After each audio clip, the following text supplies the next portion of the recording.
Hi, my name's Leena and welcome back to my channel. I haven't posted a video for about a month now, so I'm sorry, but this video today is going to be a little bit different. And not only just because I'm sitting on the kitchen floor. That's because it's overcast and late and there's probably no better lighting in the house. So this is our situation today. This video is just going to be a really just chatty, a little bit more unstructured video because that's how I feel like my brain has been feeling. I feel like I've had so much going through my mind and my life has kind of just been flipping around the past little bit. But yeah, to be honest, it's always a little bit like that, but especially the last couple of weeks, couple of days, just last little bit. Mostly about, my identity and like who I am, who I want to be, like what I'm doing with my life, all that juicy fun stuff. So as I was walking into uni today, I just had a million thoughts about this in my brain, and I was just kind of thinking about the fact that we are not really a product of ourselves, we are a product of everything else around us, and it's just a little bit much for my walk to uni. I was chilling before and then everything just kind of hit me. So my original plan was to just hold the thought while I was in uni so I could focus on my study, and then as soon as I got home, just pop down the camera, turn on the record button and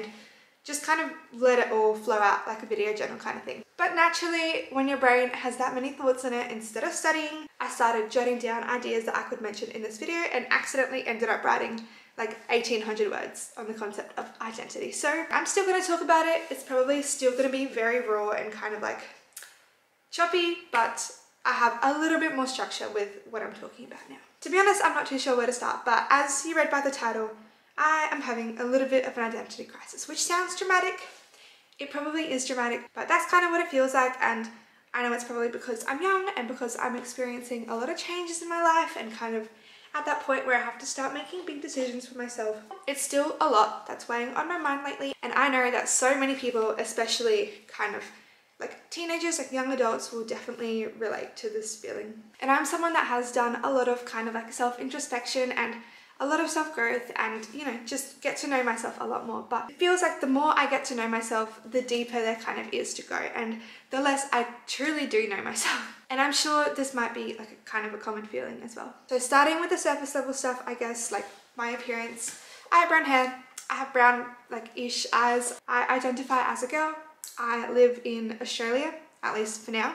And I guess these are kind of concrete things that I'm certain about at the moment. And if someone were to say, oh, paint a self-portrait of yourself, that is what I would draw, my basic appearance. And based on just that, I would start to be able to recognize myself. I think your physical appearance, as shallow as it might sound, does have a lot to do with your identity, especially as you kind of present yourself outwards. So that kind of stuff, the stuff that's relatively stable, that doesn't change too much over the years, is a lot easier to identify and accept and acknowledge than even just like a little bit deeper. And this is what I was realizing. So going the tiniest bit deeper, if this is surface level, if we go do a tiny little dive under the water, I'm already questioning everything. And it was kind of hurting my brain to think about it. So I know for a fact that I love and really identify with the ocean. And this is something that I don't think will ever change. I also really love surfing, even though I am a big kook, I'm not very good, but I do love it. But I didn't grow up surfing, and if I hadn't hung around friends who had, would I still be surfing today?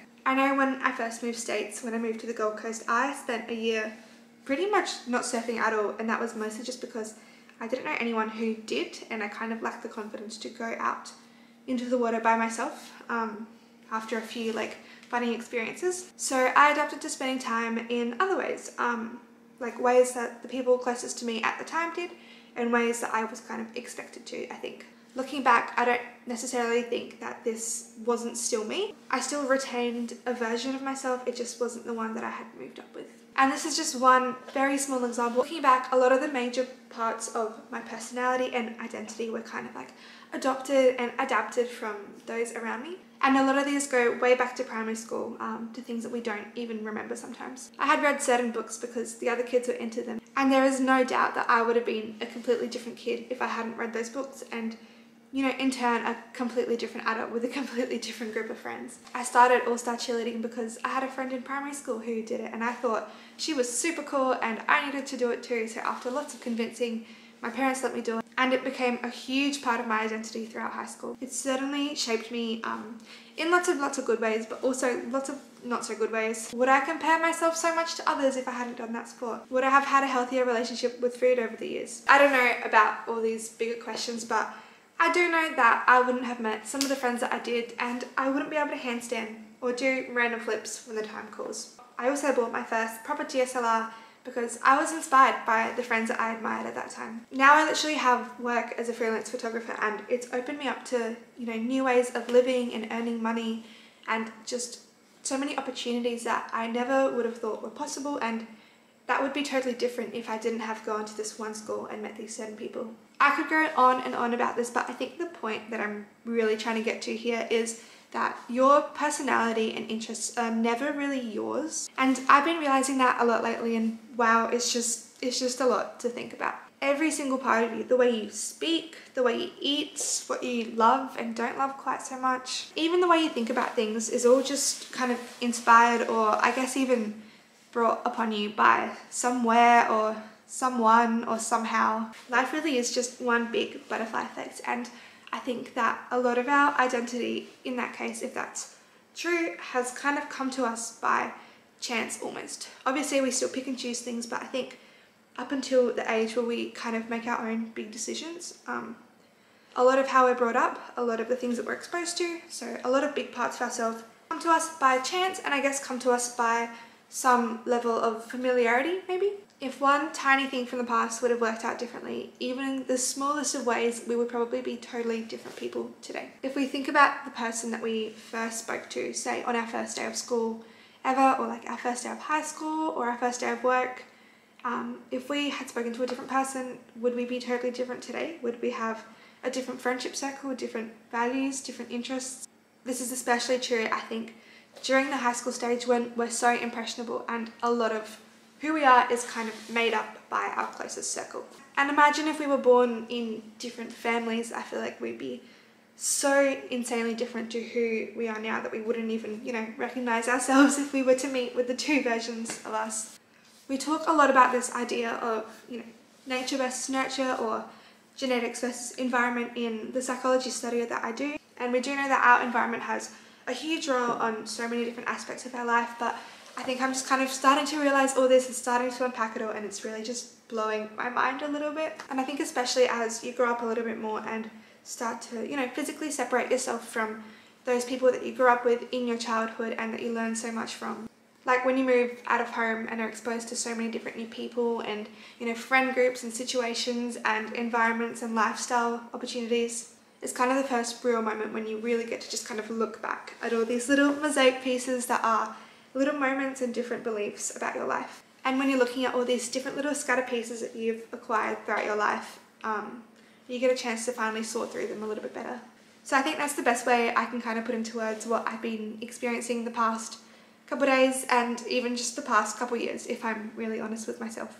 I have a mental depiction of this in my brain, but it's kind of hard to explain, so I'm just gonna put in a photo. This is kind of what we maybe look like before we've done any self-discovery work, and when we're kind of just absorbing those bits of our mosaic through people that we've met along the way. And you know, all of this happens so subconsciously, so don't feel bad if this is you. This was me for a long time, and it still probably is. But the more introspection we start to do, and the more we're able to take that step back and look at all of our pieces and be like, which of these pieces do I actually genuinely resonate and want to take with me and form my identity with, and which of these have I adopted just out of convenience or out of habit? The more we do this, and the more we start to look at all these pieces from like a more objective point of view, the more meaning we're able to bring out of our little mosaics. What parts of my personality and life are truly unapologetically me, and what thought processes, behaviours and ways of being just don't suit me anymore and, you know, don't really belong on my new mosaic board. And as uncomfortable it is to think about this and try to rearrange all your little mosaic pieces, because, you know, you're literally tearing your world apart as you know it, and everything you knew previously is just being discarded almost. It is so important to do to feel like you belong within yourself. At least this is what I think I'm learning. So saying all that, I feel like this is kind of what my mosaic is looking like right now. She's kind of getting there, and you can see where she's trying to go, but you know, she's still a little bit of a mess. She definitely needs some more work, but I feel like even by acknowledging that she does need some work, I am starting to do the work, if that makes sense. But it's so strange because even now that I am kind of aware of this, I see so many different parts of myself come out when I'm around, you know, different people and different scenarios, which is definitely so normal. We all kind of adjust to the situations that we're in, but it's just really interesting to observe. Just questions about like my values, how extroverted or introverted I am, my sexuality, how I structure my days, and how the communities you spend the most time in affect your goals and dreams in life. Literally everything, and you really do become the people that you spend the most time with. So I think that's why people really place a huge emphasis on, you know, finding a tribe and finding people that inspire you and spending time around people like that rather than people who bring you down. So some people never really get past, you know, like the messier stage of their mosaic making, and that is totally okay. They kind of stay where they're comfortable, and you know, if that's what you want, there's nothing wrong with this at all. But I think if you really want to get the most out of this life, a big part of making life meaningful and exciting is deciding how you want to rearrange all these pieces of, you know, your past, your present, and your future all into one beautiful, intricately woven little piece. I think I surprised myself a little bit when I was at uni, and then all of this just kind of started coming at me. But you know, even by just letting these words kind of flow out and speaking them out into the open, it's making me feel like I'm putting a little bit more of my own mosaic together. And I think that's kind of what happens when you let your mind wander about these things. You tend to discover a little bit more about yourself. So while I don't know exactly who I am and my updated mosaic board is looking a little bit chaotic, I'm going to try to find comfort in the fact that I do have a few pieces stuck down that I know are concrete and I know are going to be there. I know certain qualities I have now and kind of want to keep around for the rest of my life. These are mostly things like values, like being kind and compassionate towards others, trying to find the positives in different things, valuing and making time for learning, really cherishing and appreciating those I love, and you know, making time to adventure and explore new things. So those will be kind of like the bigger, chunkier, more central pieces of my mosaic board. But then there's also so many little pieces I figured out, the smaller personality traits and things that I love that I know will be around for a long time as well. Like giving plenty of hugs out whenever I can, and certain music, especially the Lumineers. I love the Lumineers. And certain people in my life. So shout out to my friends. I know all my for-lifers. You know who you are. How I love the feeling of just diving under the water on a hot summer's day, and just hot summer's days in general. My interests in psychology and learning about the world, which I guess is what brought me here to thinking about this and making this video today. And you know, the more you think about it and the more you explore this, the more you realize that you do already have a lot of pieces you can put down, and you do already have a sense of identity based on all these little things. It is a great feeling being able to trust yourself in that way. I also know some of the pieces that I don't have on my board and definitely don't deserve a place on it. These are things like staying in one place for my whole life, and you know, toxic friendships and relationships, bleaching my hair and having it all be orange. I did that in lockdown. It was not a good look. We're not doing that again.